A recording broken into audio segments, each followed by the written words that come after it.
Ya, Bismillah, Assalamualaikum warahmatullahi wabarakatuh. Ya, selamat malam untuk semua teman-teman yang sudah bergabung. Terima kasih. Eh, Pada malam hari ini, saya kembali live lagi dalam acara Teropong COVID-19, volume ke-6. Di kesempatan ini, saya kedatangan salah seorang tamu. Bagi saya ini sangat menarik topik pembahasan bersama beliau karena diskusi kita ini seputar sejarah pandemi COVID atau pandemi di Indonesia, khususnya COVID-19 ini yang saat ini mewabah di seluruh dunia.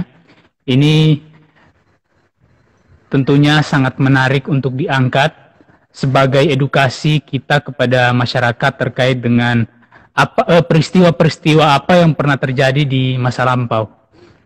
Jadi untuk mengawali diskusi kita, saya ingin tanya dulu narasumber kita, apa kabar Kanda, Bang Jeff? Ya. Halo? Ya. Apa kabar Bang? Sehat? Alhamdulillah, sehat. Ya, Alhamdulillah. Ya.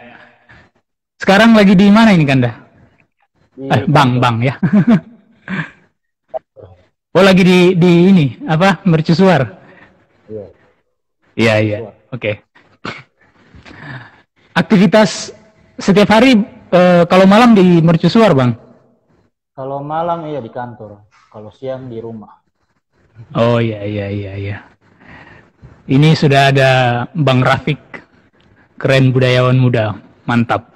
Ya, jadi malam hari ini, ya,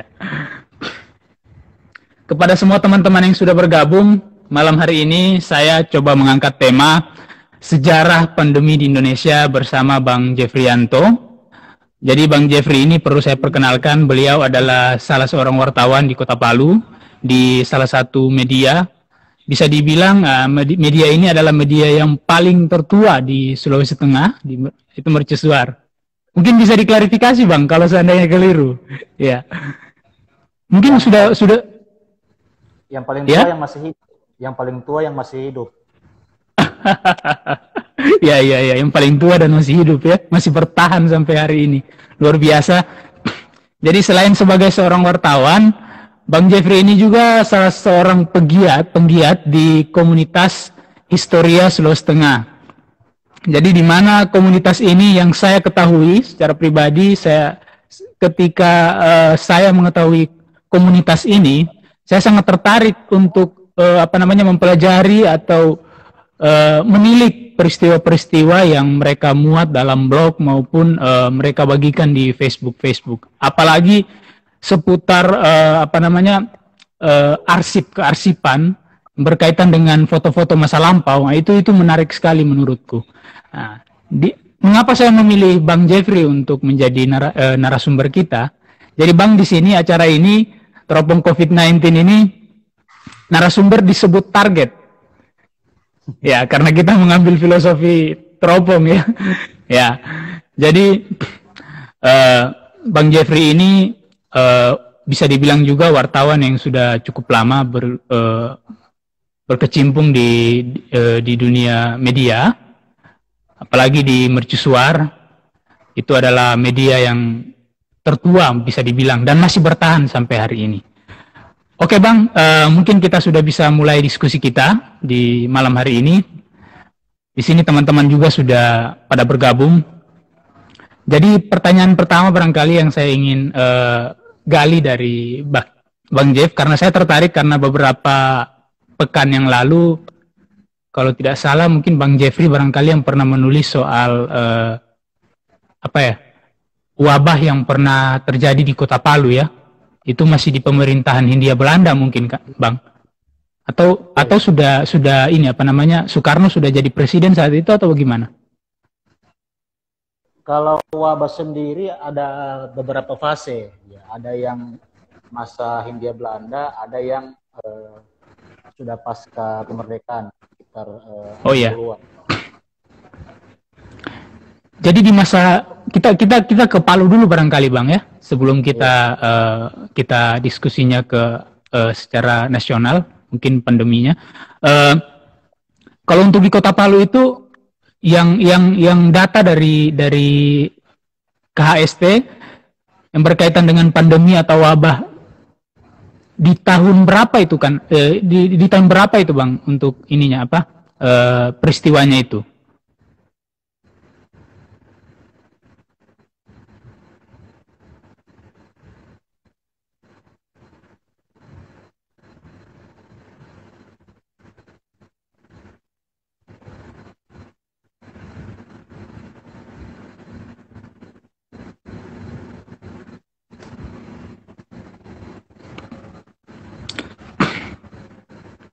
Halo? Iya. Sempat ini buffering tadi. Ya. Gimana Bang? Bisa diulang pertanyaan yang tadi, yang apa soal Palu? Iya, untuk Kota Palu itu, untuk Kota Palu dulu, khusus Kota Palu, sejarah pandemi kita ini bagaimana Bang? Mungkin bisa dijelaskan ke teman-teman. Oke, terima kasih. Untuk Palu sendiri, saya coba bicara lingkup Sulawesi Tengah dulu ya, yang secara Oh iya Bang. ada tulisan salah seorang teman dosen di IAIN, namanya Muhammad Sairid. Itu dia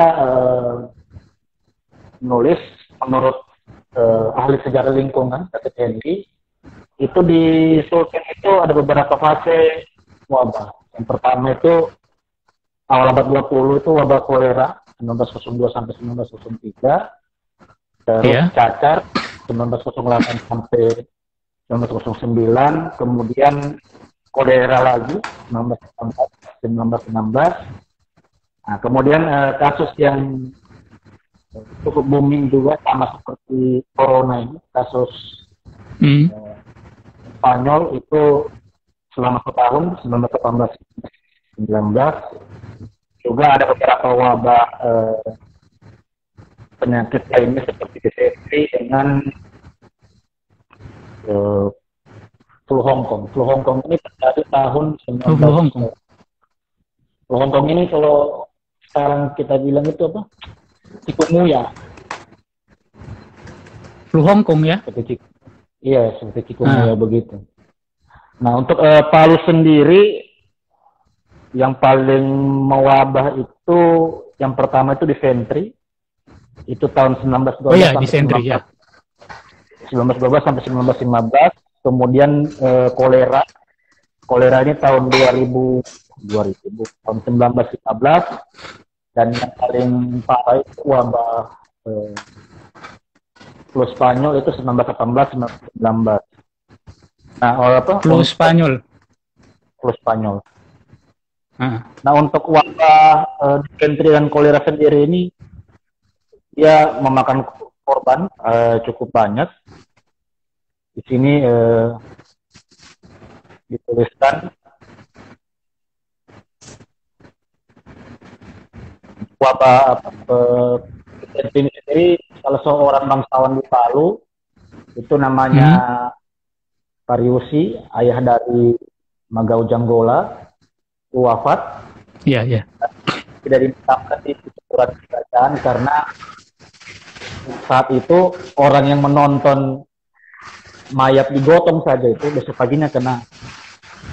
Jadi dia di depan kediamannya, di lahan kosong depan kediaman. Dia tidak dikuburkan di pekuburan umum kerajaan yang ada di Jalan Durian sekarang itu, yang di Panggung. Karena di masa itu jangankan orang yang ikut kuburan, yang berdiri depan rumah sejak melihat orang digotong mayat itu, besoknya itu kena dan besoknya itu berangkat. Berarti tidak berlaku itu namanya physical distancing itu ya, physical distancing, jaga jarak itu ya. Artinya karena sekarang saja ini kan kita protokolnya itu kan jaga jarak itu ya 1-2 meter lah, sudah paling jauh itu 2 meter. Mereka itu hanya keluar di depan rumah melihat orang itu dimakamkan, itu kena ya? Kena. Wah, luar biasa memang. Tak bawa angin. Iya. Karena waktu itu juga sanitasi belum seperti sekarang, WC ada Oh WC. iya. Hmm. Jadi orang masih BAB sembarang dan ada juga yang sampai di Kuala ketika sanitasi buruk, kehidupan masyarakat juga belum seperti sekarang yang serba higienis ya. Penularan lebih tinggi daripada sekarang. Jadi kalau untuk Bang, saya mau tanya kembali, untuk disentri itu, wabah disentri itu tahun berapa peristiwanya itu? Disentri itu akhir tahun 1915. Oh, 1915 ya. Berarti ini apa, berdekatan semua ya? Jadi kolera 1912, kemudian disentri 1915, dan flu Spanyol tahun 1918. Iya. Tahun kemudian. Oh iya ya. Jadi dari tahun 12, 15, iya ya, selang 3 tahun saja ya. Iya iya. Kalau flu Hongkong, Bang, kalau untuk flu Hongkong tahun berapa tadi? Kalau flu Hongkong itu dia 1950-an akhir, mau ke 1960. Oh, 1950-an akhir ya. Mau ke 1960. Oh iya iya. Jadi untuk kalau untuk flu Spanyol sendiri kan kita ketahui, saya juga membaca satu tulisan dari Anies Baswedan yang pernah sedikit menceritakan tentang flu Spanyol. Kalau tidak salah itu yang dia sebutkan di situ ya kurang lebih mungkin 1,5 juta barangkali di penduduk Jawa barangkali ya. Kalau tidak salah, kalau saya tidak salah ingat, itu dampaknya sampai ke Sulawesi Tengah juga. Sampai seluruh wilayah Sulawesi Tengah. Dia yang tercatat itu Palu dan Pulau yang dia. Kalau untuk Palu ya untuk taruhlah itulah wilayah Sulawesi Tengah. Jadi kalau untuk catatan untuk korban jiwa itu berkisar berapa di angkanya? Kalau di Teluk Palu sendiri tuh kematian itu 6% dari jumlah populasi penduduk. Nah, populasi itu sekitar 2.000-an sampai 3.000-an. Kawasan Teluk Palu itu sekitar 6%, untuk kawasan Pulau itu bahkan lebih tinggi, 13%. Dan jumlah populasi di Pulau itu 2.000 orang, 400 orang meninggal. Untuk Kota Palu dan Kulawi. Kota Palu dan Kulawi. Sekitar 400 orang yang meninggal. Selain itu Kulawi. Di tahun 400 Kulawi ya. Iya. Jadi untuk ini flu Hongkong mungkin yang baru flu Hongkong itu terjadi di Kota Palu, berapa memakan korban jiwa di saat itu?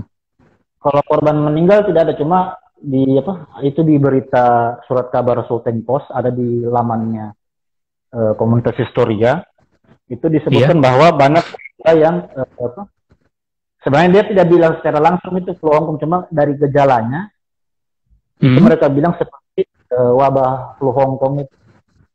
Iya. Jadi di koran itu dia bilang gejala yang dialami warga Kota Palu sebagian besar serupa mungkin ya. Serupa. Jadi serupa ya. Jadi orang mengaku itu sudah Oh iya. Hongkong itu karena memang setahun sebelum itu di Cina sendiri merebak flu itu. Kalau di Cina sendiri namanya bukan flu Hongkong, flu Mao. Jadi flu Hongkong ini di Cina dia disebut flu Mao. Dan gejalanya itu mirip dengan chikungunya. Oh iya. Sehingga orang berasumsi mengambil kesimpulan bahwa itu adalah kemungkinan flu Hongkong ya. Flu Hongkong.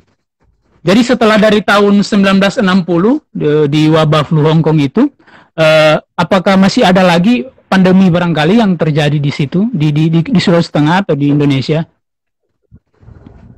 Kalau dalam catatannya KHST? Yang paling sering sebenarnya di Indonesia dulu di Belanda itu yang penyakit yang paling sering itu ada 4, itu lepra atau kusta, kemudian kolera, kemudian disentri, baru flu Spanyol ini. Nah, untuk kolera dan disentri sendiri, kenapa dia mewabah? Memang sebelum terjadi wabah itu sanitasi di Indonesia ini, di Belanda khususnya itu sekali. Orang belum ada belum seperti sekarang orang BAB itu di WC, toilet. Di WC ya. Jadi kondisi sanitasi buruk, kemudian kondisi pemukiman juga buruk. Iya. Itu menyebabkan semua. Satu lagi pandemi itu malaria. Malaria itu di tahun juga, malaria ini hampir setiap tahun sih sebenarnya. Oh begitu. Di kasusnya di Hindia Belanda itu hampir setiap tahun ada kasus malaria. Iya. Ini saya tertarik mungkin dari segi penanganannya, Bang ya. Jadi kita ini kan seperti juga dengan bencana alam. Ini kan kalau pandemi ini kan orang menyebutnya sebagai bencana non alam. Kita ini barangkali untuk wilayah Sulawesi Tengah ini barangkali adalah wilayah yang apalagi Kota Palu ya, yang langganan gempa bumi mungkin hampir setiap tahun adalah gempa yang di atas 5, atau bahkan mungkin di bawahnya. Kita kan ini belajar dari pengalaman ya, apalagi sejarah ini kan penting untuk kita pelajari. Artinya karena ini akan terus berlangsung. Saya juga memprediksi bahwa pandemi ini mungkin setelah corona kita akan diperhadapkan lagi dengan pandemi yang baru, mungkin dengan gejala-gejala yang lain. Saya tertarik dengan proses penanganan di pandemi sejak tahun 1912, 1915, 1918 sampai di pandemi flu Hong Kong 1960. Kalau dari catatan sejarah dari KHST itu, apakah ada memuat tentang penanganan dari pemerintah atau bagaimana, Bang? Ada. Kalau untuk khususnya yang flu Spanyol ya, flu Spanyol ini sendiri karena dia mewabah, pemerintah Belanda itu melakukan peningkatan infrastruktur pelayanan kesehatan. Kemudian membangun poliklinik di sini bekerja sama dengan Balai Keselamatan, kemudian memberikan bantuan sebesar 100 gulden untuk membelikan obat-obatan dan menyediakan petugas vaksin di daerah-daerah. Sementara itu di Poso, di Tentena itu dibangun rumah sakit permanen untuk penanganan flu Spanyol ini. Nah, untuk bisa dibilang upaya penanganan pemerintah Hindia Belanda untuk pandemi dengan penanganan yang dilakukan pemerintah Indonesia saat ini hampir-hampir mirip. Oh, hampir-hampir mirip ya? Kenapa saya hampir mirip? Karena di awal-awal wabah itu muncul, itu kayak diremehkan datangnya wabah ini. Jadi tidak ada tidak gercep kalau orang yang tidak gercep. Iya, iya. Jadi pemerintah tidak serius menghadapi pandemi ya. Ya jadi bagaimana, Bang? Kesannya kayak penyakit biasa saja yang muncul, ternyata pas wabah mati baru kalang kabut. Kalau untuk ini kan di 2009 kan kita ada H1N1 ya, flu babi. Terus juga sempat ada juga pandemi di tahun berapa ya? Meninggalnya ini si vokalisnya Queen itu yang kena HIV. Nah, itu kan sempat mewabah juga HIV/AIDS saat itu. Nah, tapi ya mungkin barangkali tidak sampai ke Indonesia. Ini juga yang menarik karena beberapa tokoh juga sering mengutip soal informasi yang terjadi di tahun 1918, atau kebanyakan orang itu, banyak juga masyarakat itu menganggap bahwa kejadian flu Spanyol ini tahun 1920, sehingga mereka berkesimpulan bahwa ini adalah konspirasi yang dilakukan per satu abad. Ya, tapi memang saya mau konfirmasi kembali, Bang. Memang kejadiannya bukan di tahun 1920 ya? 1918, awal mulanya. 1918, 1919. Oh, 1918 dan 1919 ya. Nah.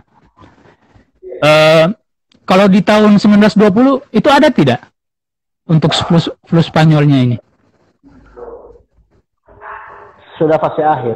Sudah fase akhir berarti ya.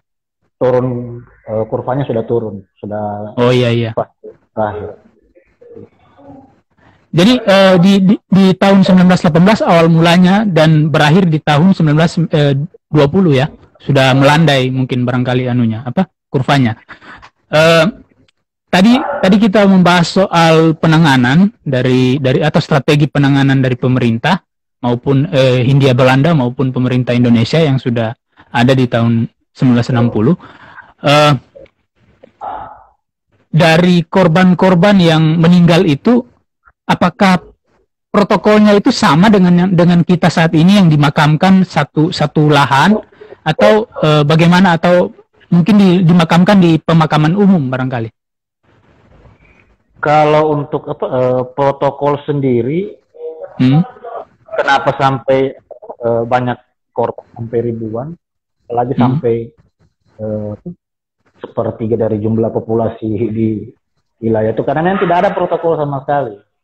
Seperti itu. Anda ini jadi dia bukan pencegahan, tapi dia sudah masuk di ranah, begitu dia merebak luas baru kalang kabut. Iya. Kalang kabut, bikin pelayanan kesehatan, bikin petugas vaksin, dan bersyukurnya saat itu vaksinnya ditemukan. Nah, itu yang bikin dia kurvanya melanda. Seandainya vaksinnya tidak ditemukan, seperti sekarang. Iya. Jadi kenapa dia banyak korban yang jatuh, karena memang tidak ada standar baku yang ditetapkan pemerintah Belanda untuk menangani flu Spanyol ini. Dia nanti di 1919 baru mulai itu pembangunan pelayanan. Sedangkan pada saat si virus ini muncul, banyak daerah yang mempunyai fasilitas kesehatan yang untuk merawat penderita ini. Jadi gelombang kematian itu tidak bisa dielakkan. Seperti itu. Ini ada pertanyaan Bang dari Vira. Kakak, apakah suatu saat nanti pandemi ini akan menjadi hal yang biasa seperti jenis flu pada umumnya? Bagaimana ketahanan masyarakat menghadapi berbagai macam pandemi dari tahun ke tahun? Nah, kalau dianggap seperti flu, saya pikir pemerintah Indonesia sekarang arahnya ke situ. Dengan ingin bersahabat dengan jargon new normal itu. Ya, new normal ya. Tapi bagi saya pribadi, jika pola hidup kita tidak dirubah, tidak menyesuaikan dengan virus ini, sementara virus ini belum mendapatkan vaksin seperti flu Spanyol. Flu Spanyol begitu dapat vaksin kan langsung turun. Langsung landai. Beberapa negara pun bahkan ada beberapa kebijakan, misalnya kebijakan kembali ke sekolah itu dicabut ulang karena ternyata masih tinggi potensi penularannya. Nah, saya pikir kalau kita tidak mampu beradaptasi, tidak mampu menyiapkan diri dengan pandemi ini, ya tidak akan jadi sama seperti flu biasa, tidak akan jadi dengan yang new normal. Nah, protokolnya sudah jelas, walaupun banyak orang menyaksikan protokol WHO, protokolnya sudah jelas. Virus ini tidak akan ikut dengan kita kalau tidak, misalnya kita batuk tangan terus tangan itu tempat lain atau.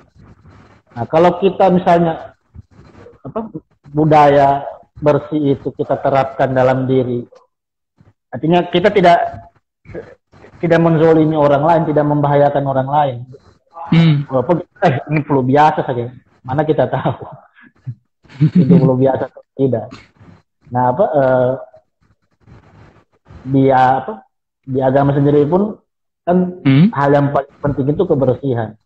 Jadi saya pikir satu hal yang harus kita budayakan sekarang supaya pandemi ini tidak terlalu signifikan. Artinya kita bisa menekan turun jumlah penyebarannya itu selain kita mengurangi aktivitas di luar. Kalaupun terpaksa balik ke luar ya itu sedapat mungkin aware dengan kebersihan sendiri. Jangan sampai kita merugikan orang lain cuma gara-gara kita tidak bersih. Iya. Kalau saya ya, jadi ini Bang, apa namanya? Sekaitan juga dengan itu.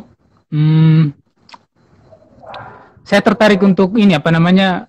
Mencari tahu soal apakah ada lembaga yang saat itu ini saya masih bicara soal ini apa namanya flu Spanyol ya, barangkali masih di tahun 1918. Apakah ada satu lembaga khusus mungkin yang apa namanya yang bekerja sama dengan pemerintah saat itu untuk mengatasi flu ini?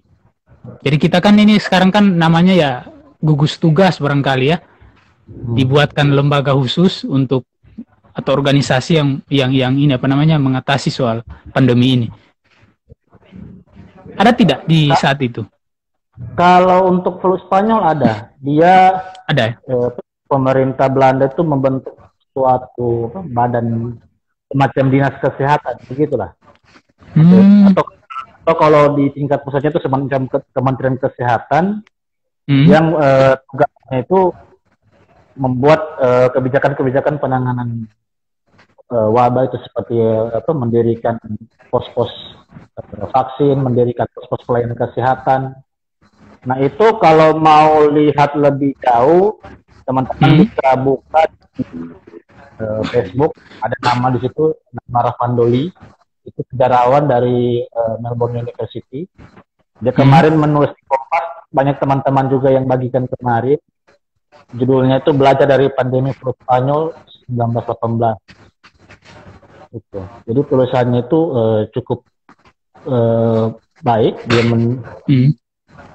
Dia membahas mengenai upaya penanganan, membandingkan upaya penanganan si flu Spanyol ini dengan upaya penanganan corona yang saat ini berlaku. Dan dia bilang bangsa penjajah dengan yang bangsa yang terjajah ini mirip kelakuan. Mirip kelakuannya. Mirip kelakuannya. Jadi bahkan dia bilang di sini di tulisannya itu di rapat Volkrat, di dalam rapat Dewan Rakyat untuk membahas Spanyol. Hanya satu orang yang mengkritik lambatnya respon pemerintah dalam penanganan pandemi. Siapa itu, Bang? Namanya itu Abdul Rifai, Dokter Abdul Rifai. Di anggota Volkrat, hanya dia sendiri yang memprotes, yang mengkritik, kritik kebijakan pemerintah. Nah, pasca turunnya siklus pandemi itu, pemerintah bukannya terus memperbaiki pelayanan kesehatan, malah menerbitkan buku melalui Balai Pustaka. Itu bukunya apa, Bang? Buku tentang penangkalan dan penanganan flu Spanyol. Nah, itu diambil, itu diterbitkan ketika pandemi ini sudah mulai hilang. Jadi bukan pada saat pandemi ini terjadi. Jadi ketika sudah mau hilang, baru muncul kalau sekarang itu semacam panduan ya? Panduan tentang itu. Panduan.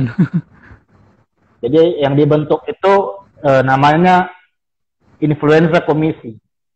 Ini apa? Influencer? Influenza Komisi. Oh, influenza. Saya kira influencer. Ya. Soalnya ini influenza juga dengan influencer ini mirip-mirip. Karena ada influencer di Indonesia ini juga yang melarang orang pakai masker kemarin. Saat ini dia sudah klarifikasi permohonan maafnya kepada Dr. Tirta. Dan saat ini dia siap menjadi relawan ya, katanya begitu. Ya, jadi ini Bang, masih di flu Spanyol tahun 1918. Ada tidak semacam keputusan dari pemerintah Hindia Belanda untuk meminta kita untuk lockdown atau tidak karantina wilayah atau istilah semacam itulah. Tidak ada. Berarti kita bebas saat itu. Tidak ada protokol segala macam. Waktu Tidak itu ada. hanya yang difokuskan itu, jadi seperti yang saya bilang di awal tadi, yang difokuskan itu lebih ke penanganan orang yang kena, bukan orang yang meninggal maksudnya. Orang meninggal dan orang yang yang kena, orang yang dikasih vaksin, yang meninggal dikubur. Tapi kalau mau bilang pencegahan tidak ada. Tidak ada upaya proteksi ya. Iya. Makanya diprotes. Oh iya. Sama si Pak Dokter siapa tadi? Dr. Abdul Rifai. Abdul Rifai, oke. Abdul Rifai ya. Itu kan tadi upaya untuk memproteksi aktivitas masyarakat atau tidak atau bahasa lainnya adalah lockdown atau karantina wilayah. Kan saat itu kan tidak mungkin ada istilah PSBB ya, karena PSBB ini kan bahasa undang-undang ini. Lockdown juga ini bahasa undang-undang tapi karantina wilayah namanya. Ya, jadi untuk di flu Spanyol itu di seluruh Indonesia ini Bang ya, barangkali ada datanya di situ. Di wilayah mana yang paling banyak ini korban jiwa? Kalau untuk korban jiwanya. Jawa dengan Bali. Jawa dan Bali ya. Iya. Kalau Jawa saat itu berapa jumlahnya? Saya cek dulu ya di. Siap. Kalau Jawa itu seingat saya di tulisannya Rafandi itu 1,6 juta. Sekitar 1,6 juta. Tapi saya cek pastinya dulu. Jangan sampai saya salah. Lihat lagi. 1,5. 1,5 juta ya? 1,5 juta. Bahkan di studi terbaru di Asian Study University of Michigan memperkirakan Jawa dan Madura itu lebih dari 1,5 bahkan sampai 4,37 juta jiwa. Jadi 2013 bilang itu dari 1,5 bahkan sampai 4,37 juta, itu bahkan baru wilayah Jawa dengan Madura. Luar biasa. Memang di sana kan penduduknya padat juga ya, apalagi kita bicara sanitasi yang tidak tidak begitu baik dan lain sebagainya. Untuk di tahun ini kan tahun 1918 kita tidak belajar lagi dari, artinya kejadian di flu Spanyol itu seakan tidak mencerminkan pemerintah untuk belajar dari masa lalu, belajar dari 3 tahun yang lalu atau 5 tahun yang lalu. Jadi di tahun 1912 ini kan kolera. Itu bagaimana saat itu peristiwanya Bang untuk di Kota Palu sendiri? Kalau kolera sendiri hampir sama dengan disentery, artinya karena dia ini kan menular melalui BAB. Oh iya.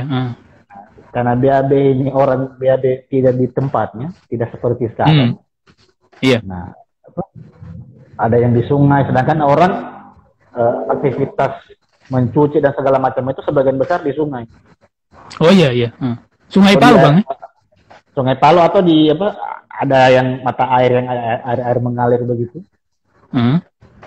Nah, potensi penularannya itu tinggi sekali karena itu sanitasi buruk, sedangkan waktu itu model rumah itu tidak kayak sekarang, model rumah itu baku-baku dempet. Jadi sangat bahkan tidak hanya di Palu. Kolera ini sampai di daerah Sirenja, dan salah seorang raja Taweli namanya Nusantara itu meninggal karena kolera itu, dan karena masyarakat di sana waktu itu belum ada pengetahuan soal apa itu kolera. Dikira meninggal diracun. Sampai sekarang itu narasi tuturnya itu si raja ini meninggal diracun Belanda. Padahal kolera. Kolera ya. Jadi sampai ke ke ranah politis, mungkin ini terlalu politis barangkali itu. Karena dia raja kan. Jadi iya. Meninggal tiba-tiba ada sakit, ada meninggal, kira kolera. Jadi kayak sudah kayak ini apa namanya, meninggalnya John F Kennedy, meninggalnya siapa gitu. Ya. Karena ini kan tokoh beliau itu. Ya. Jadi untuk yang di Sentri ada tidak korban jiwanya, Bang? Di Sentri itu di Palu tuh lumayan banyak, terutama di daerah-daerah padat penduduk seperti di Lere. Bahkan di Lere itu menurut Pak Andi Ilmudin Rao, masyarakat di sana, itu di depan rumahnya itu sampai, kalau tidak salah itu dibilang ada semacam kuburan massal korban. Berarti protokolnya sudah hampir mirip dengan kita sekarang ya? Ya, sudah ada kuburan massal. Yang bagali lubang ini hari, besoknya dia jelakan lubang. Wih, untuk di Sentri itu? Di Sentri. Luar biasa memang. Bahkan sampai orang yang menonton dari depan rumahnya, besoknya dia yang tinggi. Karena sudah ngeri-ngeri sedap memang. Iya. Sudah tidak mampu gali lubang masang. Saat itu untuk wilayah Donggala bagaimana? Kalau untuk wilayah Kabupaten Donggala dan sekitarnya? Yang kedengaran sebenarnya yang ada kisah tuturnya tuh wilayah Palu, tapi untuk Donggala sendiri, menurut tulisannya Muhammad Sairin itu dia bilang ada di Donggala. Ada juga ya? Dia mengutip dari David Henley, seorang sejarawan lingkungan.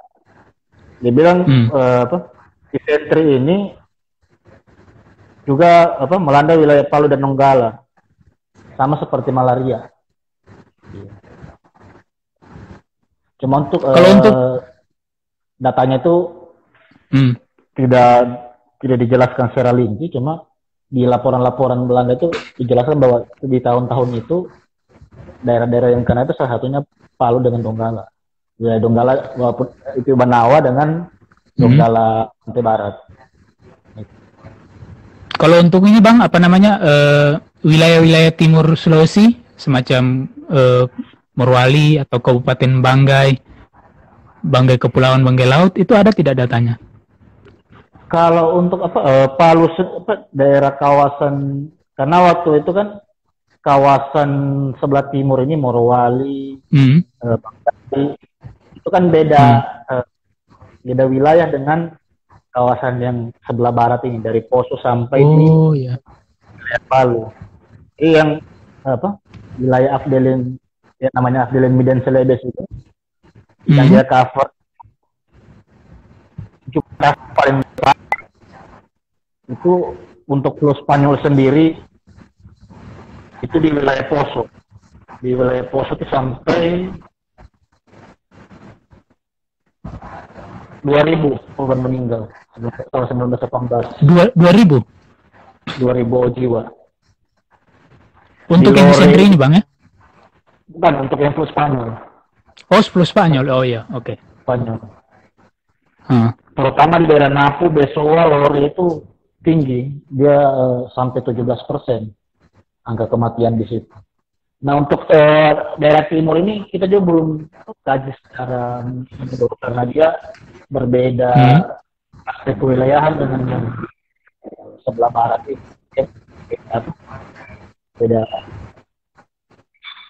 Karena laporan Belanda ini dia masing-masing wilayah kasih laporan sendiri, sedangkan wilayah yang Morowali, wilayah Banggai itu tidak masuk di laporan yang wilayah Palu ini.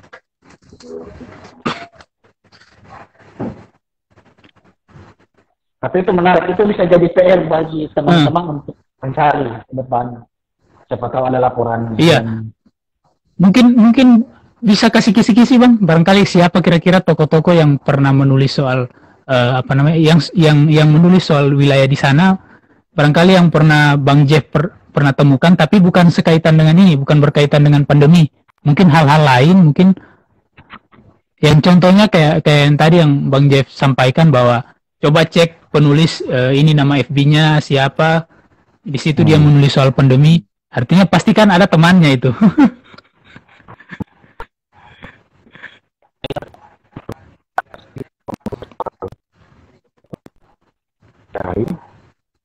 Lupa nama.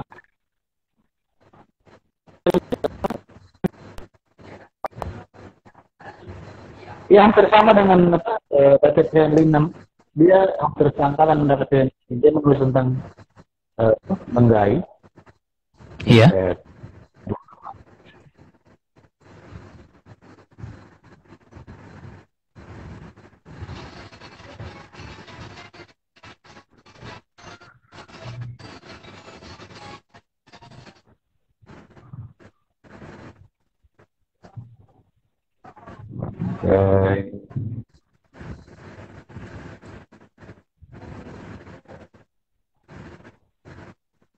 Tapi sebenarnya yang paling baik untuk mencari hal-hal seperti itu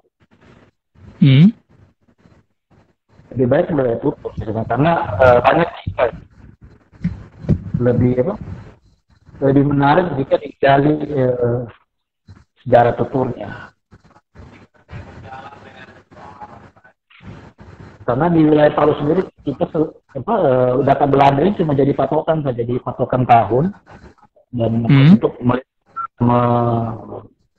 melegitimasi narasi-narasi yang berkembang di masyarakat seperti yang saya bilang, narasi dari penelitian sebagai orang yang hari ini begali kubur, kelihatan kubur, kemudian besoknya soal warga yang cuma menonton di pintunya, biasanya dia yang diangkat di keranda. Iya. Ini banyak. Jadi Bang, ini ada pertanyaan menarik Bang. Ini pertanyaan menarik. Ada yang minta coba ulas dampak corona terhadap eksistensi budaya Palu. Kalau saya sih itu bersyukur ada juga corona ini, karena banyak budaya kita yang hilang, bisa saya katakan hilang. Itu padahal penting sebenarnya untuk dilakukan untuk mempersiapkan diri dengan corona ini. Orang Palu itu, orang kita Sulawesi Tengah ini, di rumah panggung itu, di bawah tangga itu, di tangga mau naik itu, pasti ada kayak gentong, pernah lihat itu tempat. Oh iya. Kalau orang biasanya mau masuk di rumah kan harus cuci tangan, cuci kaki dulu baru bisa naik. Oh begitu ya. Nah, sekarang kan tidak ada masuk rumah, mangkali abu dari luar, dari mana, tidak ada lah. Iya. Gitu. Tapi mungkin dulu karena mungkin saat mungkin masih zaman penjajahan, kita kan belum mengenal ini pakaian ini semacam mungkin saat masih di zaman pemerintahan Hindia Belanda, kita ini kan belum ini mengenal yang namanya sandal, mungkin barangkali kan masih kadang ya kaki telanjang juga ya, kemungkinan itu untuk disediakan. Tapi sebenarnya budaya bersih itu sebenarnya sudah ada sejak dulu. Iya ya. Artinya kalau memang alasannya latar belakangnya itu ya tidak masalah ya. Tapi kalau sekarang kemudian budaya itu kembali lagi, ya saya sangat bersyukur juga sebagai warga Sulawesi Tengah, khususnya yang tinggal di Palu. Ya, lanjut Bang. Nah kita pakai alas kaki atau kita pakai kaos tangan belum tentu kita bersih kan? Iya betul. Kita tidak barang-barang yang dilihat secara mikroskopis itu di tangan dan di kakinya kita ini. Nah, kan anak kecil kan mungkin di semua daerah sama. Kalau mau tidur itu sudah cuci kaki. Iya. Nah, ini sebenarnya hal-hal sepele yang kita di luar sadarnya kita, tapi sebenarnya punya pengaruh untuk nanti di keadaan seperti ini baru kita sadar, oh iya pantas dulu ternyata disuruh cuci kaki. Disuruh cuci kaki, mau makan. Banyak orang kan biasa kan saking malasnya mau cuci tangan, biar mau makan itu kayak cuci tangan. Iya. Apa?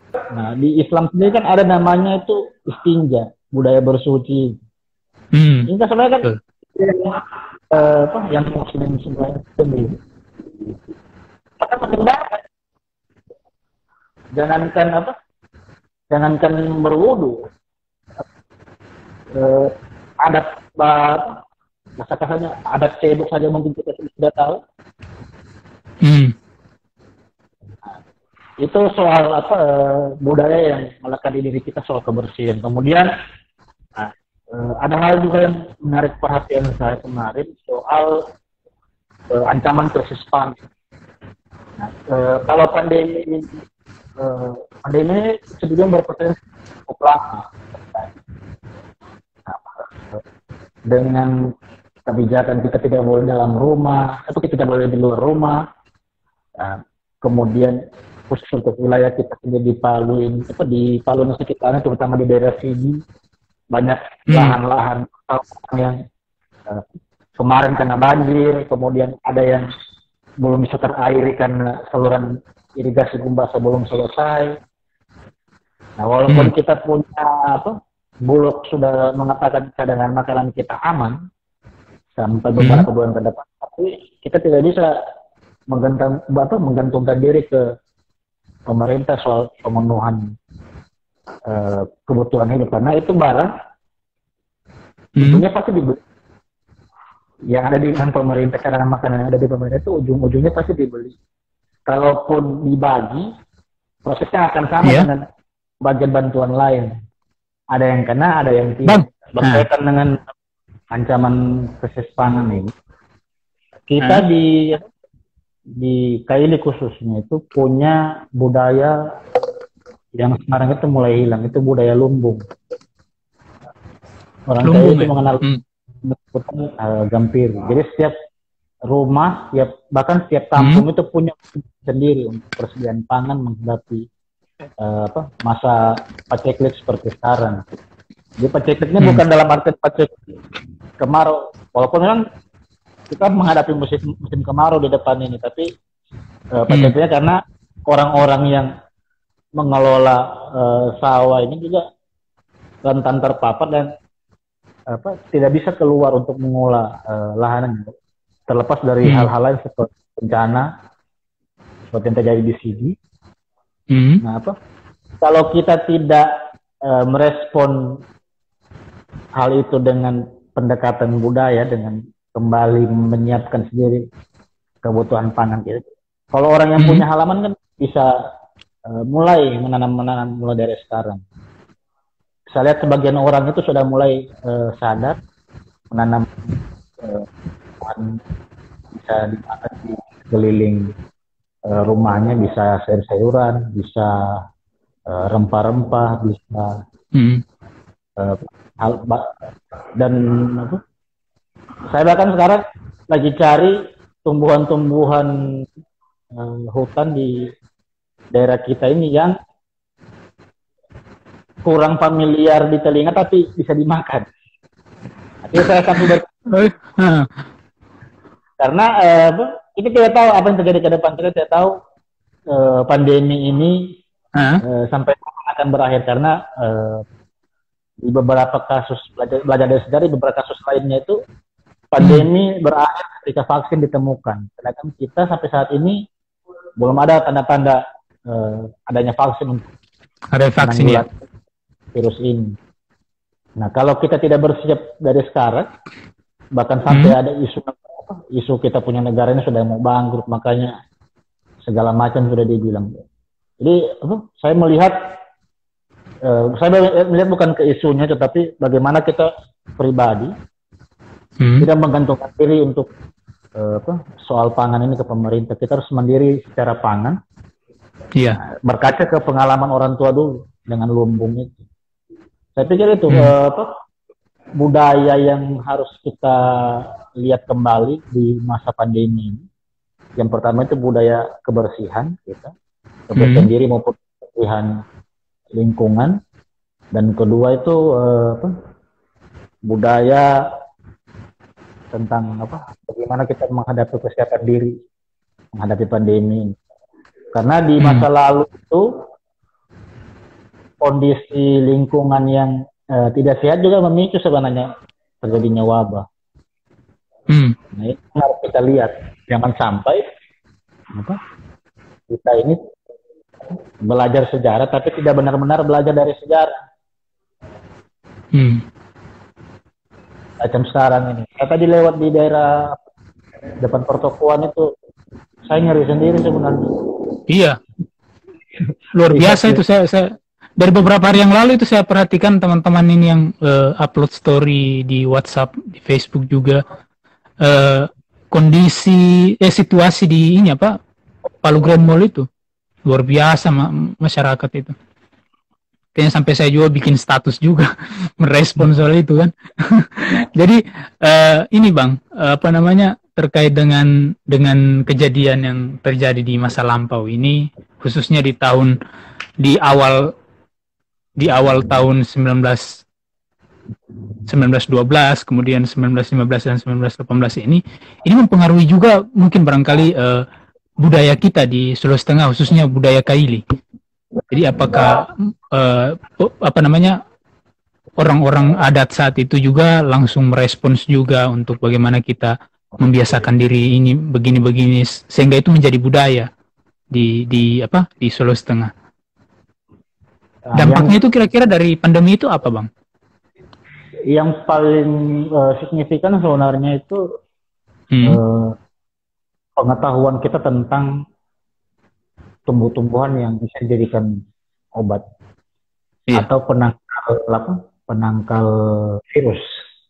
Saya tidak bilang secara klinis karena bukan saya punya ranah, tapi pas mungkin ada teman-teman yang menyimak dari daerah Pantai Barat. Pas muncul corona kemarin, orang-orang di daerah itu rame-rame pasang lalere itu di depan rumahnya. Lalere itu apa, Bang? Ada tumbuhan di pantai, kalau bilang tapak kuda apa namanya dia? Oh, dia dari laut. Di pinggir pantai. Pantai atau laut?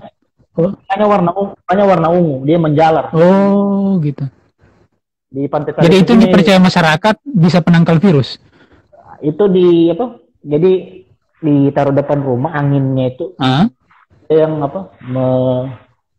menangkal virus, bukan juga menangkal virus, tapi kalau orang dulu itu bau busuk itu tidak masuk dalam rumah. Oh, begitu. Ya kalau sudah bisa menetralisir ini ya, bau juga ya. Ya kalau sudah kering dibakar itu macam kayak fogging begitu. Ya. Jadi kan begini, Bang, kalau belajar dari etnografi, kebetulan juga saya ini kan basicnya farmasi. Jadi kalau kita ini belajar dari untuk bagaimana menemukan bahan obat baru, itu kan tentunya kita harus belajar ke masyarakat, atau khususnya ini biasanya yang kita temui itu adalah orang-orang atau dukun-dukun di desa-desa tertentu yang biasanya menggunakan obat herbal atau ramuan, kemudian itu dikembangkan di laboratorium. Kalau untuk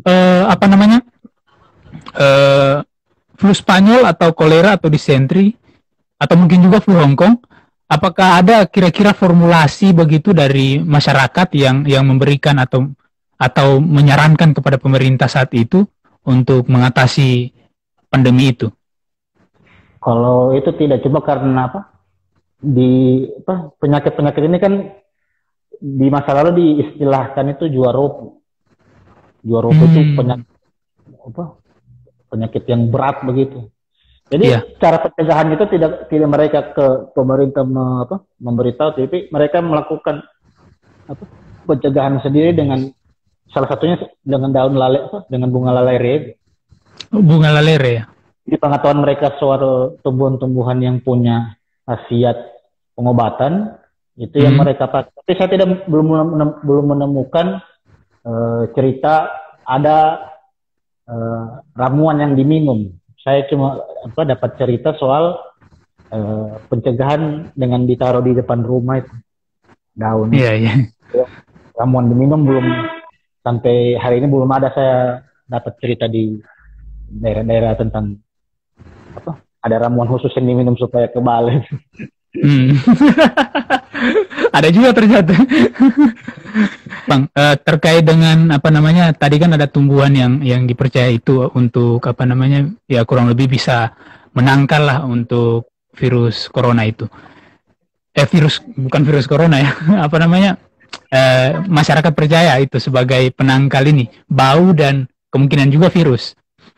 Dan saat ini juga masyarakat melakukan hal itu sebagai kepercayaan mereka juga. Saya ingin bergeser dulu dari pembahasan mengenai itu. Saya ingin ke sejarah atau peradaban kita saat di masa pemerintahan Hindia Belanda.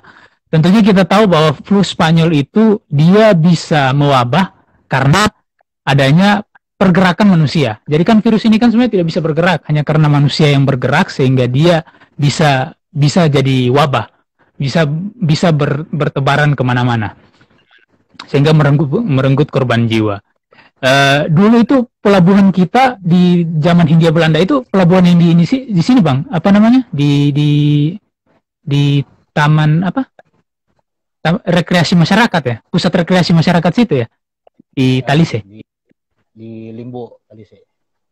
Apa namanya itu Bang? Limbo. Limbuo. Jadi dulu di situ memang pelabuhan ini pelabuhan rakyat memang di lokasi itu. Kalau pelabuhan Limbo itu bukan pelabuhan, dia pelabuhan komoditinya Belanda. Itu pelabuhan untuk garam.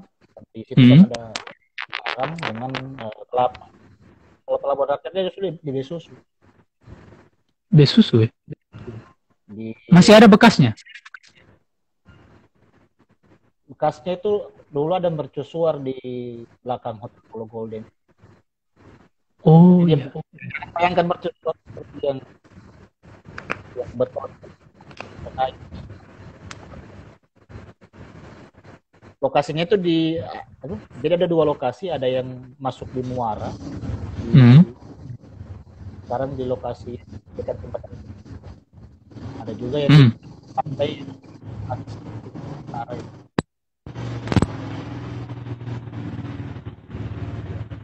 itu pelabuhan rakyat, kapal-kapal kecil.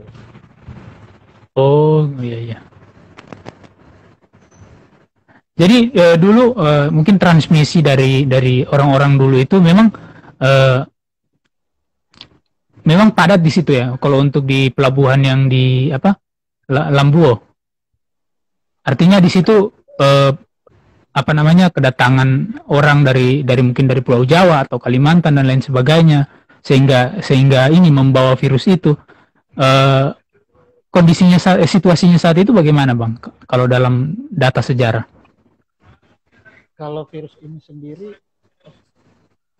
kemungkinan besar yang membawa kemari kolonial yang membawa ke daerah. Oh, kolonial.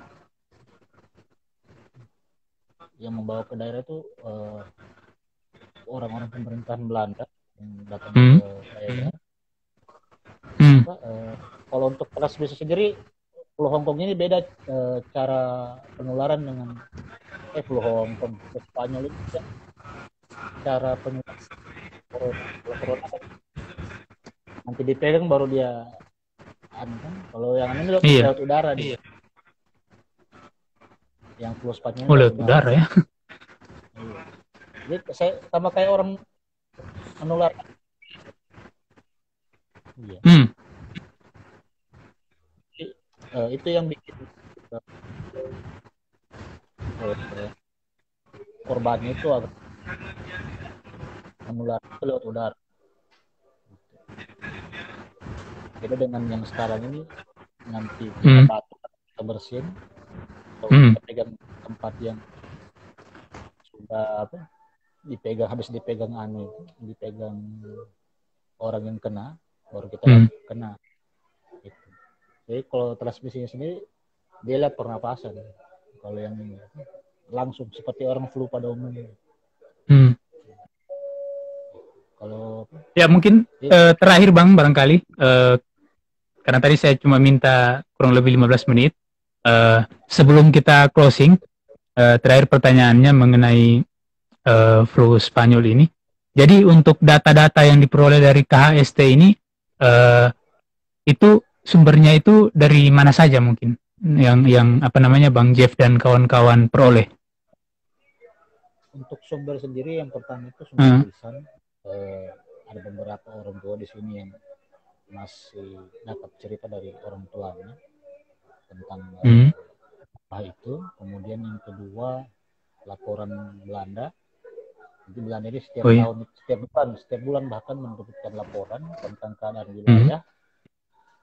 Kemudian yang ketiga itu dari buku-buku. Ada yang di beberapa grup disebar itu buku dari UI tentang sejarah pandemi flu Spanyol di Hindia Belanda. Bukunya itu warna hitam. Dia beredar sekarang itu versi PDF. Di kalangan teman-teman saya pikir sudah ada beberapa yang punya file PDF-nya. Itu sangat bagus kalau mau dibaca untuk memahami tentang itu sudah diterjemahkan dalam bahasa Indonesia atau bagaimana? Bahasa Indonesia. Bahasa Indonesia. Teman-teman UI yang tulis. Dari teman-teman UI. Sejarah pandemi flu Spanyol di Hindia Belanda 1918-1919. Kalau untuk sumber-sumber lain kita juga lihat banyak sumber-sumber artikel. Salah satunya yang tulisannya Mas Ravanto soal flu Spanyol. Juga tulisan teman-teman seperti tulisannya dosen sejarah EN Muhammad Sairin tentang situasi pandemi di sini. Teman-teman juga di tataran di dalam komunitas juga bikin kajian sendiri, bisa disimak di grup. Ada tentang tumbuhan obat, ada tentang ragam penyakit yang pernah muncul di sini. Itu sudah kita rangkum di blognya KHST tentang itu. Itu bisa, kalau yang belum gabung di grup silakan bergabung. Silakan dicek sendiri. Di grup di mana Bang? Di grup FB-nya. Oh FB, oke. Jadi kita belum punya grup ya tempatnya. Iya. Silakan dicek di situ. Oh jadi bebas, siapa saja bisa bergabung untuk grup Facebook KHST. Oh iya. Yang penting bukan akun palsu. Ketahuan kalau akun palsu itu. Gambarnya gambar perempuan seksi atau gambar kome-kome ya, sudah dia itu. Tapi bagaimana kalau itu betul Bang? Artinya itu memang awalnya pribadinya memang suka begitu. Artinya itu akun asli. Biasanya ada yang namanya yang diganti. Biasanya iya. Pokoknya segala macam. Artinya kalau tahun politik biasa itu Bang, kalau akun-akun palsu begitu ya. Oke, mungkin terakhir ini Bang, sekaitan juga dengan masih seputar sejarah ini. Saya mungkin minta dari kacamata dari Bang Jeffrey soal penanganan COVID-19 ini dan juga belajar dari pengalaman penanganan di flu Spanyol tahun 1918. Kalau dari kacamata Bang Jeff, melihat apakah pemerintah kita ini sudah betul-betul belajar dari fenomena yang terjadi atau peristiwa yang terjadi di masa lampau atau bagaimana? Melihat dari situasi penanganan kita saat ini. Kalau situasi penanganan, saya pikir terulang apa yang dilakukan oleh pemerintah Hindia Belanda. Ini pemerintah kita ini benar-benar belum belajar dari sejarah wabah di masa lalu. Ya sudah banyak kajian tentang tapi tidak pernah jadi bahan evaluasi untuk peningkatan sekarang kan apa malah disuruh kita beradaptasi dengan virus, bukan disuruh apa, mencari penanganan yang lebih masuk di akal. Kita Iya. masih beradaptasi dengan virus dan apa, akhirnya menimbulkan kesan bahwa ada aspek ekonomi atau manusia. Iya. Itu yang apa, cukup disayangkan, sehingga kalau saya pribadi itu kita kembali ke kalau Harvest Moon bilang back to nature. Back to nature. Harvest Moon bilang back to nature, kembali ke alam, kembali melihat bahwa segala sesuatu yang terjadi sekarang ini ya apa yang kita lakukan ke alam itu juga yang alam lakukan ke kita. Kalau salah seorang calon di Sulteng ini bilang kita jaga alam, alam jaga kita. Iya. Katanya mau bilang orang. Iya, saya tahu itu. Kalau lihat lampu merah sering saya baca. Iya. Oke Bang, mungkin terakhir dari sesi diskusi kita, mungkin ada pesan-pesan Bang Jeff untuk masyarakat. Jadi sebelumnya Bang, video ini saya izin bisa tidak diupload di YouTube, karena bagi teman-teman yang mungkin yang belum sempat menonton, bergabung mungkin bisa dinonton di YouTube selengkapnya. Bisa ya? Oke. Jadi Bang, mungkin barangkali closingnya terkait mungkin pesan-pesan dan himbauan mungkin ke masyarakat terkait dengan peristiwa kita saat ini, pandemi COVID-19. Mungkin ada yang ingin disampaikan kepada masyarakat. Silakan Bang. Terima kasih. Yang pertama, kalau saya mau bilang seperti yang tadi saya bilang, dari pandemi ini kita belajar bagaimana kita membudayakan kebersihan, mulai dari diri sendiri sampai ke lingkungan kita sendiri. Jangan kita kalau orang Melanda bilang yang tak biasa setiap paruni minta tolong diperbaiki hidup, mulai bersih-bersih, yang jarang mandi mulai sering-sering mandi. Nah, itu jadi apa? Karena di agama sendiri kita diajarkan kebersihan itu sebagian dari iman. Jadi yang pertama kebersihan, yang kedua literasi, kita banyak-banyak membaca dari sumber yang jelas, jangan ambil sumber yang tidak jelas. Jangan sampai kejadiannya kayak kasus telur rebus kemarin. Iya. Sampai subuh-subuh di rumah bawakan telur. Jadi itu banyak mitos-mitos yang beredar sekarang yang kita itu tidak takut. Iya. Jadi serasa punya ilmu kebar, kita keluar ke sana kemari. Ini virus juga ke sana kemari. Kita mulai membaca, membiasakan diri. Jangan tunggu sosialisasi, kita lah yang cari tahu sendiri apa itu corona, bagaimana penyebarannya, bagaimana gejalanya, apa yang harus dilakukan kalau ada gejala. Jangan sampai kita panik sendiri, jangan sampai muncul hal-hal yang tidak diinginkan. Kemudian ketiga, bukan hanya untuk masyarakat tapi juga untuk pemerintah, itu belajar dari sejarah. Jangan cuma dibaca-baca buku sejarah tapi tidak diaplikasikan apa yang ada di catatan sejarah itu. Jadi, supaya kita memang kenapa kita harus belajar dari sejarah, karena pandemi ini bukan baru kali ini terjadi. Pandemi ini sudah beberapa kali terjadi di masa lalu, dan harusnya itu jadi pembelajaran bagi kita untuk hidup lebih baik dan untuk menjadi pribadi yang lebih baik. Khususnya pemerintah, pandemi ini berita-berita tentang pandemi sebelumnya, cerita sejarah tentang pandemi sebelumnya, dan cerita tentang penanganan pandemi sebelumnya, kesalahan-kesalahan pemerintah di masa lalu, seharusnya itu jadi bahan evaluasi untuk memperbaiki pola penanganan kita terhadap virus ini, bukan malah menimbulkan kesan ke masyarakat bahwa keselamatan ini tidak lebih penting daripada aspek Iya. ekonomi. Itu yang harus dilihat.